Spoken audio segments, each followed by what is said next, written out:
À l'instant, la discussion s'engageait sur les propos de la présidente, de votre présidente, sur l'antenne de TF1. La décision est politique. Quel argument avez-vous ce soir pour défendre ce soupçon, puisque c'est un soupçon assez grave, et on voit à l'instant que le garde des Sceaux vous répond en quelque sorte que ce sont des menaces proférées de façon préoccupante à ses yeux.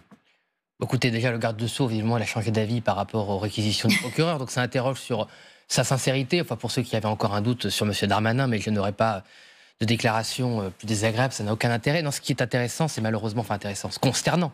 C'est les propos de la juge. Alors d'ailleurs, les journalistes l'ont eu avant la défense, puisqu'on a appris par des journalistes qui m'ont envoyé la délibération. Donc j'ai eu les 152 pages du livret de la juge via des journalistes et pas via les avocats de la défense. Donc ça me donne quand même une information sur l'état d'esprit. On l'a ici, je la montre, moi je le fais après. Non, mais c'est après. Je l'ai pas reçu en primeur, voilà, mais je le signale. Voilà. Il se trouve que j'ai quelques amis que je salue qui sont victimes de cette cabale et qui n'ont pas encore le texte que vous avez, monsieur Rochebain. Donc ça, c'est l'état de la démocratie et de la justice dans notre pays. Tout le monde pourra le témoigner. Expliquez-nous bien, monsieur Tanguy.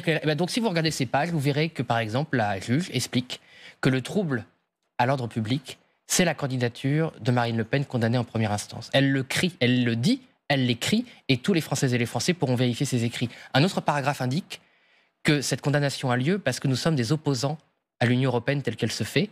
La juge permet de dire que nous sommes des opposants cyniques.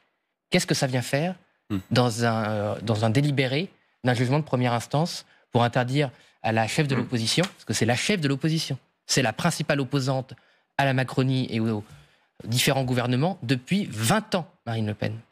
Que dira-t-on, et je suis attentif à vos émissions régulièrement, vous le savez, à l'international, quand ce genre d'événement se passe, par exemple, dans des démocraties à l'Est, le système n'a pas assez de mots assez durs, sans doute à raison, pour défendre les opposants politiques.